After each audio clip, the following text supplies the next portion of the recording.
Okay, balik po tayo. It's time for our kalusugan tip of the week. I told you that I gave you one earlier about water. Ang pag-usapan naman natin ngayon po na pampagaling sa iyong kalusugan ay ang pagkain po ng saluyot, pagkain ng mga Ilocano. Na napakayaman po. Ito isang gulay na nanggagaling sa maraming bahagi ng ating bayan. Mayaman po sa vitamin A, B, C, iron, phosphorus, protein, at saka marami ring fiber. Mayaman din po sa mga vitamina, sa mga carotenoids, sa calcium, potassium, and dietary fibers. Alam po ninyo, itong saluyot is known pala in Japan for being an anti-stress vegetable. At tapos, ito po, kung kayo nahihirapan dumumi, nakakapagpalambot daw ng padumi ito, parang coconut oil na nagpapadulas sa ating dumi paglabas. So kung medyo na po problema kayo, learn to love saluyot. Parang, alam mo, lumaki ako na hirap akong kainin ng saluyot kasi parang madulas, no? Na hindi mo maintindihan, no? At saka itong saluyot daw is like a lactagogue. Bakit ganun? Nagpaparami daw ng gatas ng isang inaya na nagpapasuso. Pwede rin yan na pag ginain mo marami, pwedeng pampurga. It's a purgative kasi madulas. At tapos pampasigla din daw yan kasi it functions also like a tonic. Tapos kung minsan, remedy pa daw sa dysentery enteritis o pagtatae o LBM. Although I would initially have thought na kung nag-LBM ka na at kumain ka ng saluyot, di lalong lumabas lahat. At maski na daw dyspepsia o kabag, merong nakakaano yan. At saka ang lagnat, nakakapagpababa din daw ng lagnat. At saka yung pananakit ng balakang at likod. Yung pectoral pains mo. Tapos nakakapagbawawas din ng risk of cancer and tumor. At saka yung ascites, yung pang lumalaking mga ugat sa puwet pagka magkakaroon ka ng almoranas. It's also a carminative, nakakapagbabawas ng flatulence or utot. Yung ibang labas ng gas, nababawasan din doon. Nakakatulong din daw maski na sa UTI o cystitis. At saka yung mga nahihirapang umihi, dysuria, yan, nakakatulong din daw ang saluyot. Napakadami palang benepisyo ng saluyot, We should make it one of our obligatory plantings for natural and herbal medicine. Para napakamura pa ng saluyot, no? Siguro dapat yun ma-process, ma-capsulize. Yes. Mas madali. Okay? So I hope na your health will get better. Ang kalusugan mo magiging mas maganda because of saluyot. Okay, let's see. Madami na naman ang text sa atin from 0916-228-8533. Would you recommend those tips for kidney stone? Asymptomatic po ako. I only found out when I had blood in my urine and went for an ultrasound. Brother Vic, you want to start off and then we'll follow up with Dr. Roger?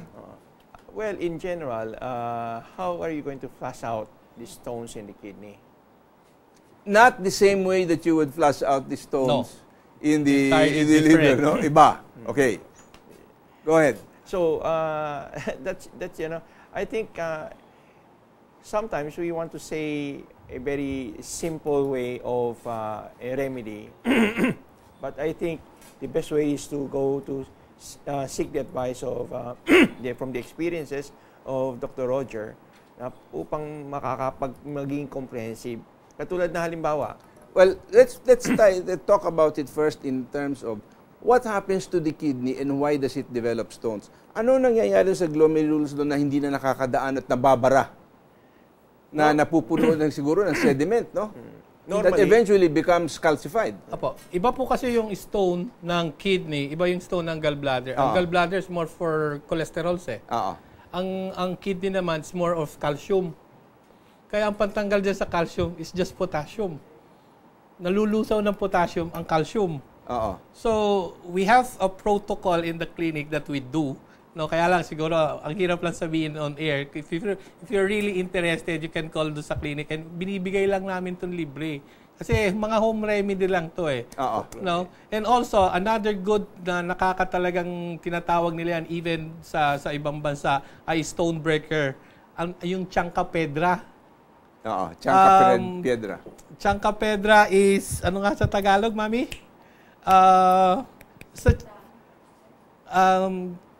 Sinta. Hindi. Chanca Pedra yung Halaman. No? Pero locally it's available to us, no? tawag nila dyan, stone breaker. Yun yung sa Spanish na chanca pedra. Stone breaker yon. Specifically, it breaks the stone for the kidney. In the kidney. So, pwede nyo po itong gawin na tsaa. Tapos, kami, we mix it with banaba. Oo. And then you take it regularly. Plus, yung protocol na sinasabi niya, yung protocol po sinasabi namin is a 1-day protocol na guaranteed na lusaw yung stones. Wow! Ang galing. Lusaw. Ito naman, isang question. 0917-851-1789. What do you do if you have contracted gallbladder? Thanks. Well, you don't contract a gallbladder. In other words, meron kang gallbladder stones. Ha? Na kung hindi naaasikaso yan, kung minsan nagkakaroon ng impeksyon. Nagkakaroon ng kasi matalas yung stone, no? Calcified ng masyado or matigas na. So, sinusugat ang lining ng bile duct. Pag nangyari yon, because you are filled with bacteria, nagkakaroon kuminsan ng impeksyon. Yun ata ang sinyong siguro tinutukoy. Anong gagawin mo? Well, I think we've discussed it, no? Contracted gallbladder, I think this is a ultrasound findings na contracted yung gallbladder niya. Contracted akala ko contacted. Contracted means kumupos. Okay. Siguro po to kasi sometimes when they do yung ultrasound of the liver and the gallbladder, they ask you to fast.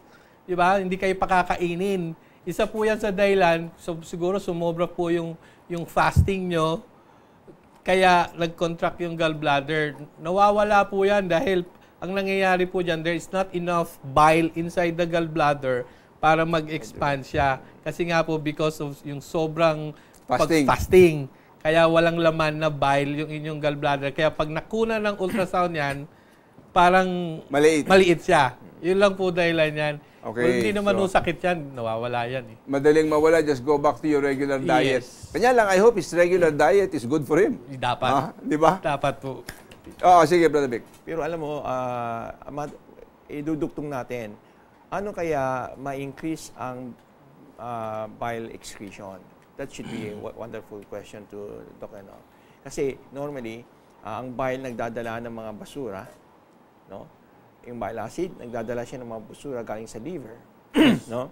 So, in other words, kung we want to have a healthy liver, usually we institute yung bile bile acid, how to increase the bile acid production as well as how to increase the flow of bile acid. Okay, you have anything to say on that? Tama si Vic, no? Yung bile po kasi, yan po yung paraan ng liver para ilabas niya yung dumi na supposedly itatapon niya na. Yung bile po kasi lalabas na through the intestine, sama na po sa dumi natin. Andiyan po lahat yung dumi na coming from the liver. Kasi yung liver is your primary filter po natin sa katawan. Number 1, master detoxicant yan kung tawagin yan. Yan po yung talagang, ang trabaho niyan ay linisin yung ating katawan. So lahat ng dumi natin na pumapasok sa katawan to the nose, to the skin, sa food, lahat po yan na pumapasok. Sa dugo din. Sa liver po lahat yan trinatrabaho, aalisin niya yung dumi. So, para tulungan po natin mag-increase yung bile, may mga natural substance like one is glutathione, turmeric, Andrographis paniculata, which is a local sintayon, serpentina. Napakahusay po niyan to support the liver at tulungan siya sa kanyang cleansing properties. Okay. Nga pala, masalamat kapatid sa pagpapadala mo na ang yan. Tagalog word daw for chanca piedra is yung halamang sampalukan. Yun. Thank you for niya. Ang itsura po kasi niya is parang sampalok na maliliit yung dahon niya. Kaya lang, ang differentiating niya is, ang tawag sa America niyan is seed under the leaf. Kasi yung buto niya, nandoon sa ilalim ng dahon, makikita nyo.